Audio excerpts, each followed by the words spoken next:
बच्चों मेटाफेज के अंदर आपका न्यूक्लियस और न्यूक्लियर मेम्ब्रेन जो कि लेट प्रोफेज में गायब हुआ था, तो इनका डिसअपियर होने का मतलब है कि कोई नया फेज आ रहा है, मतलब मेटाफेज आ रहा है। क्रोमोसोम का कंडेंसेशन यहां कंप्लीट हो चुका है। यहां आप क्रोमोसोम के काउंट, उनकी मॉर्फोलॉजी, उनका जो साइज है, उनका जो नंबर है वो स्टडी कर सकते हो। बट जो शेप है वो एनाफेज में स्टडी करते हैं। ठीक, क्रोमोसोम पहले से छोटे हो जाते हैं और थिक हो जाते हैं क्योंकि कंप्लीटली कंडेंसेशन हो चुका है, माइक्रोस्कोप के अंदर विजिबल है। न्यूक्लियर मेम्ब्रेन नहीं है, इसलिए क्रोमोसोम साइटोप्लाज्म के अंदर है। काइनेटोकोर प्रोटीन डिस्क है। ठीक, एक माइक्रोट्यूब्यूल यहां अटैच है और इस पोल से दूसरी माइक्रोट्यूब्यूल यहां पर अटैच है। एक क्रोमोसोम की दो सिस्टर क्रोमेटिड, और क्रोमोसोम स्पिंडल फाइबर पर प्रेजेंट है। क्रोमोसोम्स का जो ये अलाइनमेंट है इसी को बोलते हैं इक्वेटोरियल प्लेट और मेटाफेजिक प्लेट। बच्चों एनाफेज में स्प्लिटिंग हुई तो एक क्रोमोसोम की जो दो सिस्टर क्रोमेटिड थी वो अपोजिट पोल पे मूव कर गई। अब इन सिस्टर क्रोमेटिड को बोलते हैं डॉटर क्रोमोसोम। सेंट्रोमियर की स्प्लिटिंग हो गई। यहां आप शेप स्टडी कर सकते हैं। और जब ये सिस्टर क्रोमेटिड, जिनको आप डॉटर क्रोमोसोम बोल रहे हो, जब ये अपोजिट पोल पे जाती है तो सेंट्रोमियर आगे की तरफ होता है, वो लीड करता है, और आर्म्स पीछे की तरफ होती हैं। टीलोफेज में प्रोफेज का उल्टा होगा। प्रोफेज में न्यूक्लियस न्यूक्लियर मेम्ब्रेन डिसअपियर हुआ था तो यहां पर रीअपियर हो जाएगा। प्रोफेज में आप क्रोमैटिन से क्रोमोसोम की तरफ गए थे, यहां क्रोमोसोम से क्रोमैटिन की तरफ जाएंगे। मतलब क्रोमोसोम जो अपोजिट पोल पर कलेक्ट हुए थे, क्रोमोसोम जो अपोजिट पोल पर कलेक्ट हुए थे वो डीकंडेंस हो जाएंगे और क्रोमैटिन का रूप ले लेंगे। मतलब अपनी आइडेंटिटी और अपनी इंडिविजुअलिटी को वो लोग लूज कर रहे हैं। ठीक, और यहां अपोजिट पोल पे जो क्रोमोसोम डीकंडेंस होकर क्रोमैटिन बना चुके हैं उनके चारों तरफ न्यूक्लियर मेम्ब्रेन आ जाएगी। तो ये दो आपके न्यूक्लियस बन गए हैं और एक आपकी सेल बन गई है। अब यहीं पर साइटोकाइनेसिस भी होता है। टीलोफेज में साइटोकाइनेसिस भी होता है। तो जब टीलोफेज में साइटोकाइनेसिस होगा तो इससे आपकी दो सेल बनेगी। ये साइटोकाइनेसिस के बाद बनेंगी दो सेल। ये स्टेज भी टीलोफेज में ही होती है।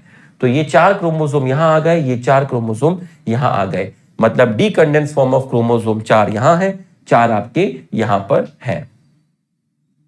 अब आप देख सकते हैं जितने क्रोमोसोम आप पेरेंट सेल में लेके चले थे उतने ही टीलोफेज में है। जितना डीएनए लेके चले उतना ही टीलोफेज में हर एक सेल में है। जितना क्रोमोसोम में एक क्रोमेटिड स्टार्टिंग में था, टीलोफेज खत्म होने के बाद, साइटोकिनेसिस खत्म होने के बाद एक क्रोमोसोम में एक क्रोमेटिड है। बच्चों उसके बाद था साइटोकाइनेसिस। ठीक है, जहां पर आप एनिमल और प्लांट के अंदर पढ़ते हैं। एनिमल में बाहर की तरफ सेल मेम्ब्रेन है और अंदर एक रिंग बनती है माइक्रोफिलामेंट की, और उसके अंदर एक्टिन मायोसिन प्रोटीन होते हैं जो कि कॉन्ट्रेक्टाइल है। तो ये प्रोटीन कॉन्ट्रेक्शन करेंगे, रिंग कॉन्ट्रैक्ट करेगी तो रिंग छोटी हो जाएगी, जिसकी वजह से मेम्ब्रेन अंदर की तरफ खींची चली आएगी क्योंकि ये रिंग मेम्ब्रेन को टच करती है। तो ये जो चीज बनती है इसको क्लीवेज फरो बोलते हैं। और ज्यादा कॉन्ट्रैक्ट करेगा तो जो क्लीवेज फरो है वो और ज्यादा डीप होगा और सेंटर पे मीट कर जाएगा और आपकी दो सेल फॉर्म्ड हो जाएंगी। इस तरीके से साइटोप्लाज्म का डिस्ट्रीब्यूशन होता है। तो आप यहां बाहर से सेंटर की तरफ आए, पेरिफेरी टू सेंटर आए, टुवर्ड सेंटर आए, आप इसको बोलते हैं सेंट्रीपिटल। प्लांट के अंदर थोड़ा सा अलग होता है क्योंकि प्लांट की जो सेल वॉल है वो स्ट्रेच नहीं कर सकती है, वो इनएक्सटेंसिबल है, हार्ड है, रिजिड है। तो टीलोफेज में मैंने आपको बताया था रिवर्स ऑफ प्रोफेज होता है। तो टीलोफेज में स्पिंडल फाइबर भी नहीं रहेगा क्योंकि प्रोफेज में स्पिंडल फाइबर बनता है, टीलोफेज में डिसॉल्व होता है, तो डिसॉल्व हो चुका है। थोड़ा सा स्पिंडल फाइबर सेंटर में बचा है जिसको आप फ्रेगमोप्लास्ट बोलते हैं। इसके साथ मिक्स हो जाते हैं वेसिकल, किसके? गोल्गी बॉडी के और ईआर के, और एक स्ट्रक्चर बनता है सेल प्लेट बोलते हैं। ठीक, ये सेल प्लेट ग्रो करती है, तो जब ये ग्रो करती है तो रूप ले लेती है मिडिल लैमेला का, और मिडिल लैमेला से अंदर की तरफ प्राइमरी वॉल दोनों तरफ, और दोनों तरफ अंदर की तरफ सेकेंडरी वॉल, और अंत में आपकी दो सेल्स फॉर्म हो जाएंगी। तो यहां चीजें सेंटर से पेरिफेरी की तरफ गई तो आप इसको बोलते हैं सेंट्रीफ्यूगल। सिनसीटियम में एक ही सेल में जो न्यूक्लियस है वो बार बार कैरियोकाइनेसिस कर रहा है।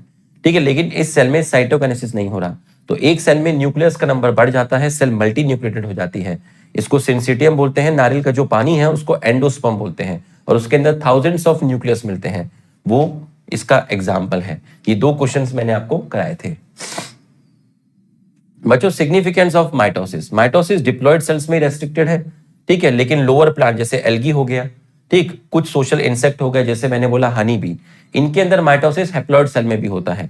जैसे ड्रोन मेल को बोलते हैं, इसमें माइटोसिस होता है, लेकिन जो रानी मक्खी है फीमेल उसके अंदर मियोसिस होता है। ठीक, इसमें वर्कर्स भी होते हैं, एक पॉपुलेशन और होती है क्वीन और ड्रोन के अलावा, वर्कर्स, ठीक है, तो वर्कर्स स्टेराइल होते हैं, ठीक, और वो भी डिप्लॉयड होते हैं, तो उसकी भी मैंने बात नहीं की है, वो आप जूलॉजी में बात करते हैं। मल्टीसेलर ऑर्गेनिज्म में ग्रोथ माइटोसिस की वजह से हो रही है, कहीं पर सेल डैमेज हो गई है, नई सेल्स बनेगी, सेल रिपेयर माइटोसिस की वजह से हो रहा है। जितने क्रोमोसोम माइटोसिस में पेरेंट सेल में है उतने ही माइटोसिस के बाद है, इसका मतलब दोनों में क्रोमोसोम्स के नंबर बराबर है, और माइटोसिस में क्रॉसिंग ओवर नहीं होता तो वेरिएशन नहीं आती, तो जेनेटिक कॉम्प्लीमेंट दोनों का क्या है, सेम है।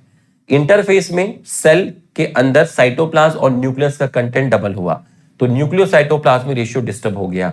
इसको मेंटेन करने के लिए डिवाइड करेंगे तो अब पेरेंट और डॉटर का न्यूक्लियस और साइटोप्लाज्म का कंटेंट सेम है, मतलब न्यूक्लियोसाइटोप्लाज्मिक रेशियो मेंटेन हो गया।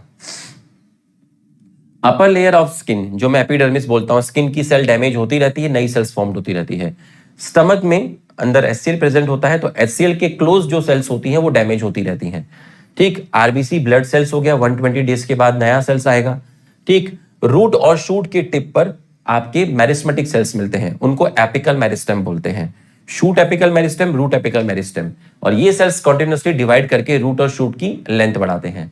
रूट और शूट के लेटरल साइड पर भी कुछ मेरिस्टेमेटिक सेल्स मिलते हैं जिनको आप लेटरल कैम्बियम बोलते हैं, ये डिवाइड करके रूट और शूट का चौड़ाई बढ़ाते हैं, गर्थ और डायमीटर। मियोसिस में आपको बताया था कि मेल और फीमेल दोनों में 46 क्रोमोसोम है। गैमेट फॉर्मेशन, जिसको आप गैमेटोजेनेसिस बोलते हैं, वो मियोसिस से होता है, तो स्पर्म और एग में आधे क्रोमोसोम आए, मतलब मियोसिस ने क्रोमोसोम के नंबर को हाफ किया, रिड्यूस किया, ठीक। और मियोसिस कहां हुआ, डिप्लॉयड सेल्स के अंदर हुआ, आपका क्या बना, हैप्लॉयड सेल्स बना। तो मियोसिस हैप्लॉयड ही लेकर आता है, किसके अंदर, डिप्लॉयड सेल के अंदर। मियोसिस ने क्रोमोसोम के नंबर को रिड्यूस किया, इसलिए आप इसको रिडक्शनल डिवीजन बोलते हैं। फर्टिलाइजेशन होने के बाद वापस से चीजें, जो बच्चा पैदा हुआ उसमें 46 क्रोमोसोम हो गए, तो एक जनरेशन से दूसरे जनरेशन में आपके क्रोमोसोम के नंबर मेंटेन हो गए। ये थोड़ा ब्रॉड था। मियोसिस जो है, आपके पास एक पेरेंट सेल आई से उसके अंदर 30 क्रोमोसोम है और डीएनए का अमाउंट कितना है, 2C है। जब ये इंटरफेस करेगी तो इंटरफेस में डीएनए रेप्लिकेशन होगा और सेंट्रियोल डुप्लीकेशन होगा, तो क्रोमोसोम का नंबर तो सेम ही रहा आपका, ठीक है, डीएनए का अमाउंट आपका डबल हो गया, 4C हो गया। अब ये सेल पहले करेगी मियोसिस 1, तो जब ये मियोसिस 1 करेगी तो 2 सेल्स आपकी फॉर्म्ड होंगी, तो 2n से n हो गया, तो 30 का आधा 15, 30 का आधा 15, 4C का आधा 2C, तो मियोसिस 1 डिप्लॉयड सेल में होता है, 2 हैप्लॉयड सेल्स बनती हैं, मियोसिस क्रोमोसोम के नंबर को रिड्यूस करता है। अब ये दोनों सेल इमीडिएटली मियोसिस 2 में नहीं जाती, पहले एक गैप आता है जिसको बोलते हैं इंटरकाइनेसिस।